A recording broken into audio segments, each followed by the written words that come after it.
Bonjour, je m'appelle Charline, j'ai 19 ans et puis j'habite à Moléon.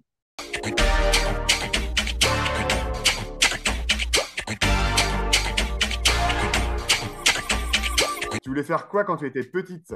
J'ai principalement voulu pendant très longtemps être vétérinaire. T'étais quel genre d'élève? J'étais une élève qui bavardait énormément, mais je participais aussi et je faisais avancer le cours, du coup on me grondait pas trop. Trois objets qui te représentent. Alors je dirais mon enceinte pour écouter de la musique parce que j'adore écouter de la musique, mon doudou qui me suit un petit peu partout et des crayons parce que j'adore dessiner, colorier, etc. Si tu étais un personnage célèbre, tu serais qui? Je dirais Katniss dans Hunger Games.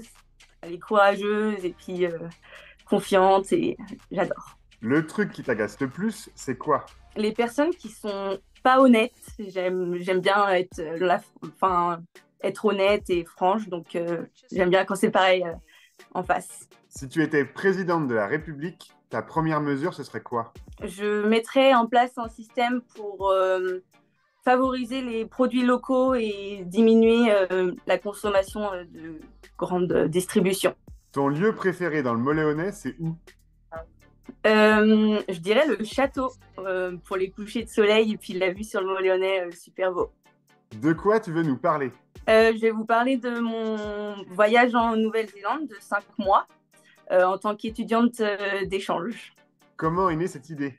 Alors, après le bac, je voulais partir à l'étranger pour perfectionner mon anglais parce que j'avoue que mon niveau d'anglais n'était pas tip top.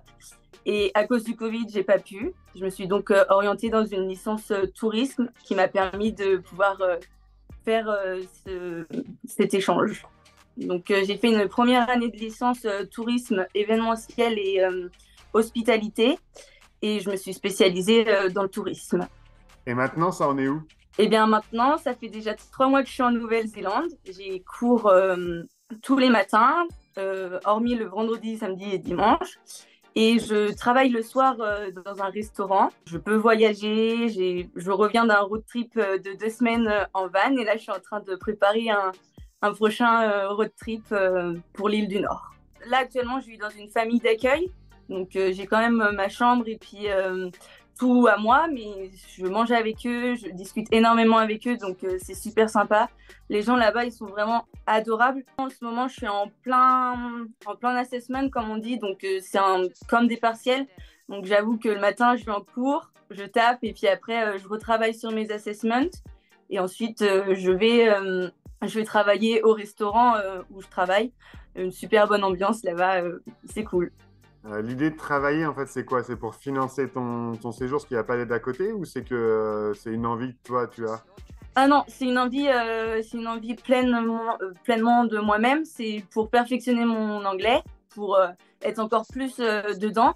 Et du coup, pour voir aussi un autre métier. Et puis, j'avais l'opportunité et énormément de temps pour pouvoir travailler. Donc, c'est pour avoir, enfin, pour le temps à perdre, entre guillemets. Et pour rencontrer de nouvelles personnes aussi. Alors, les soirées étudiantes en Nouvelle-Zélande, il n'y en a pas trop trop. Les gens là-bas, ils sortent pas vraiment, ils sont plutôt très nature et donc faire des randonnées, découvrir les paysages et ils font pas trop de soirées. Donc, il n'y a pas trop de soirées étudiantes, mais moi, ça me dérange pas personnellement parce que c'est pas, c'était plutôt pour les paysages et puis tout ça que j'ai choisi la Nouvelle-Zélande. Ta musique du moment, c'est quoi? Alors, j'ai pas de musique du moment, mais j'ai une chanteuse actuellement en ce moment, je dirais Poupie. Quelque chose à dire aux jeunes du coin? Que faut pas avoir peur, que faut pouvoir sortir de sa zone de confort et c'est ce qui fait grandir et que c'est normal les échecs et c'est normal d'avoir peur, mais que quand on se lance et qu'on y arrive, on sera forcément fier de nous. Donc, faut foncer dans ce qu'on veut entreprendre. Une personne intéressante qu'on doit absolument aller rencontrer. Alors, je dirais Nino Coquet, qui lui aussi est parti à l'étranger, mais pendant très longtemps aussi, mais de manière complètement différente que la mienne. Et du coup, je pense que ça peut être intéressant de voir comment on peut partir à l'étranger sous différents moyens.